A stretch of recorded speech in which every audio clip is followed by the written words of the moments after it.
In Daniel Goldenhagen's excellent documentary, Genocide, Worse Than War, he asks a Hutu man from Rwanda how he could bring himself to take an innocent person, possibly a child, a completely defenceless person, possibly smiling at him. How could he take that person and chop him up?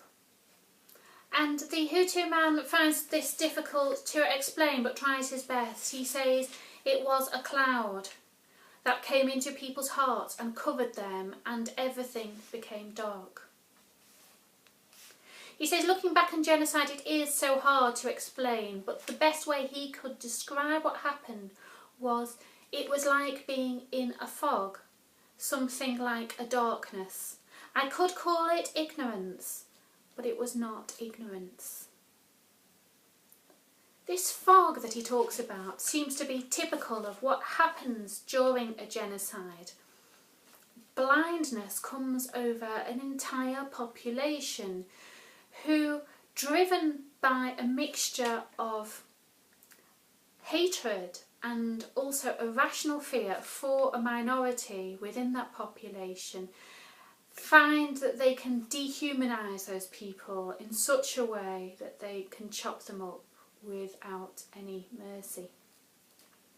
But this blindness doesn't seem to be evident just in the country that is committing this genocide, but actually it seems to cover the whole world, because time after time people fail to recognise what's happening before their eyes and certainly do nothing to stop it. It wasn't until 2006 that I really considered in depth the Rwanda genocide. It was just following the first attack on Gaza that I'd been very upset about. I was reading then a book by James Orbinski called An Imperfect Offering. He's the past director of Médecins Sans Frontières, and he was there during the Rwanda genocide. And he describes in graphic detail actually what happened. And it's so traumatic that this is the first book I couldn't actually finish reading. And it was during a scene that involved some children that I had to put the book down and stop reading. And I was hit with a crisis moment in my life where I felt suffocated due to the evil in this world. So I took the next few weeks to reflect on the question, why does evil exist? And it was during this time of reflection that I feel I did find an answer that was quite unexpected to me. And it was this: evil exists in this world because good people who could do something to stop it don't.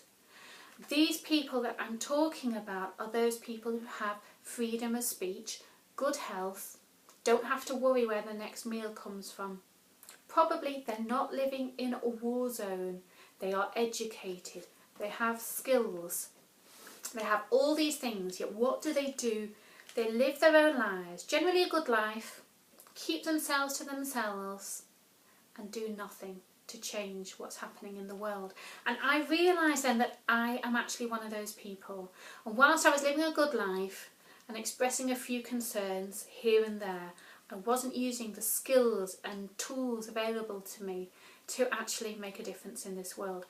And so in some ways my inaction and my lack of willingness to speak out against things that I knew were wrong were actually contributing to the atrocities that existed.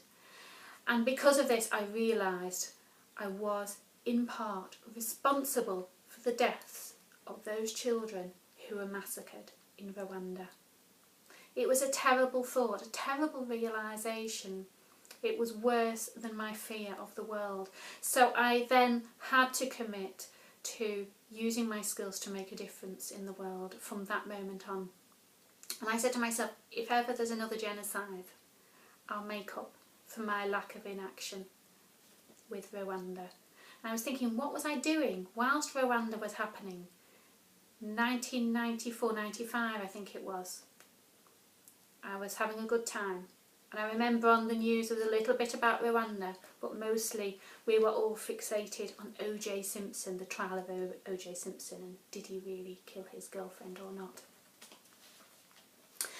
I'm the wife of a doctor, and I'm also closely connected with the medical sector in my own work when I'm not working in human rights. And I'm always interested to see cases of patients that unfortunately died due to mistakes, and to look at the inquiries that take place afterwards. And what you see time and again is that it's often not the mistake of one person that results in the death of the patient, but a series of events and a series of mistakes and a series of missed opportunities where people could have intervened that might have changed the outcome, and they didn't. And we see this in so many different situations in society, but I believe we see it very much in genocide. There are always a series of opportunities when people could have spoken out and that might have made a difference, and for one reason or another they didn't, and the course continued and the genocide was completed. Perhaps it's this viewpoint that the good people should be changing the world that makes me so critical of the good people. And I do feel that there was a big missed opportunity yesterday, the 28th of February. Human Rights Watch presented before Tom Lantos Human Rights Commission on Burma. And the whole of the first section of the report, I feel, was really praising the Burmese government for their reform. The Rohingya are talked about halfway through the report, but the first few paragraphs are so important in setting the tone of such a report. Quite often after that, you know, half the politicians are asleep. They've heard the first few paragraphs and they think they know everything else that you're going to say. Let me just read the first paragraph and you'll perhaps understand how I feel about this report. I was in Burma for a week in January, my second visit in the last year. I'm still amazed by how much has changed since the start of reforms in 2011. The political opposition has gone from prison to a place in Parliament. Daily newspapers are publishing real news and honest criticism of the government. Activists who just 2 years ago were serving life sentences for sending emails or telling jokes are now sitting across the table from government ministers discussing how to identify and release the last remaining political detainees in the country. Police violence is being investigated by a government commission chaired by Aung San Suu Kyi. Opponents of the military are coming home from exile and jumping into the country's political life. A government that treated its people as enemies is beginning to treat them as citizens. A regime that thumbed its nose at the world is now extending a hand for assistance and advice. You could be forgiven for thinking, therefore, that everything is fantastic in Burma, especially since this is coming from Human Rights Watch. You know, if Human Rights Watch isn't speaking out about a genocide, then surely it just isn't taking place. It then goes on in the first section of the report to say that there are some shortcomings. In particular, continued abuses by the Burmese military. Now, when talking about the Burmese military and the Burmese government, what it's really important to understand is essentially they are the same thing, because the Burmese government, the majority of them, are either members of the military or ex-military. And also, the Burmese military has a control over the finances. So when you talk to the Burmese government, you can't say your reforms are great, but you've got a slight issue with the military that needs sorting out, because they are the military. They are the people committing the human rights abuses.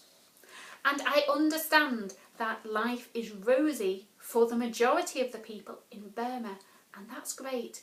But that shadows into insignificance in the face of genocide of a minority of these people. It might be a small minority.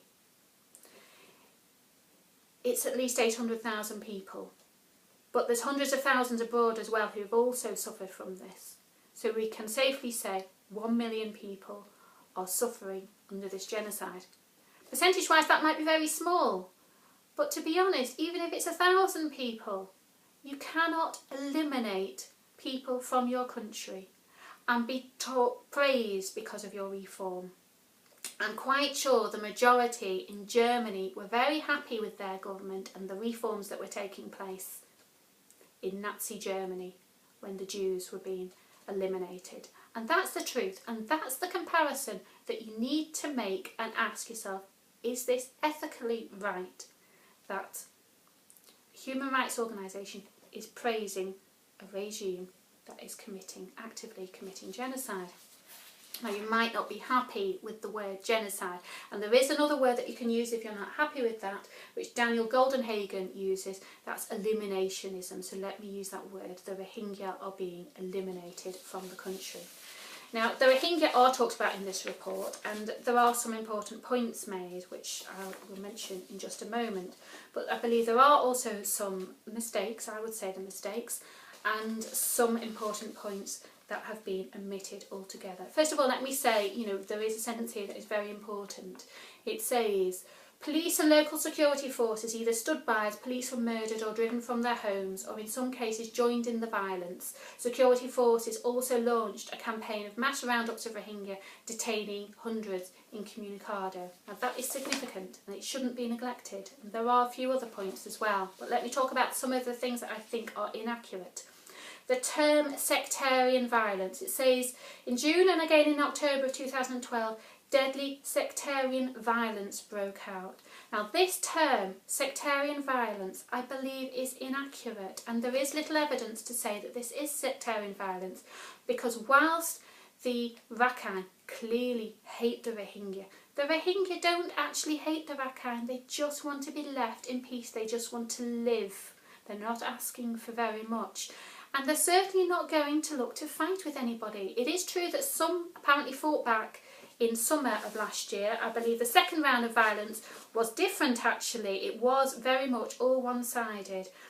But since then there has been continued attacks against the Rohingya and this push to eliminate them all from the country. This is clear ethnic cleansing, and I don't know at what point in history it was okay to describe ethnic cleansing. It became redefined as sectarian violence. I believe it is an incorrect statement, and organisations should stop using this term, in particular those organisations that we depend upon to speak out about what's happening here. Another point I'd like to point out, it says the Burmese military eventually restored order. Now let's look at actually how they did that. They marched thousands and thousands of people from their homes into remote areas in the country, to camps where they were never allowed to return again to their homes. Not all of those homes had been destroyed, but still all these people were marched out. Some people call these concentration camps. I would be one of those people. It says there's been no major outbreaks of violence since then, but there have been continued attacks by the security forces on the Rohingya people. More people have now died from starvation than from violence. This was not included in the report. Thousands are without aid. Thousands are not allowed to be given aid, and they're completely cut off from all access from anybody from outside. At least up to 500 people a week are being driven to sea, and this includes women and children. That hasn't been seen before. This is not in the report. Also, there's no mention of continuous rapes, arrests that are happening on a daily basis just to extortion money from the Rohingya. There's also no talk of a recent report of very, very serious torture that's taking place against the Rohingya within prisons. And also of serious concern, serious concern, is a third attack, talk of a third attack that is now planned against the Rohingya. Apparently guns have been distributed across Arakan, and these people need urgent protection. This is not mentioned in the report, so these are some serious shortcomings that I would like Human Rights Watch to consider. Thank you for listening.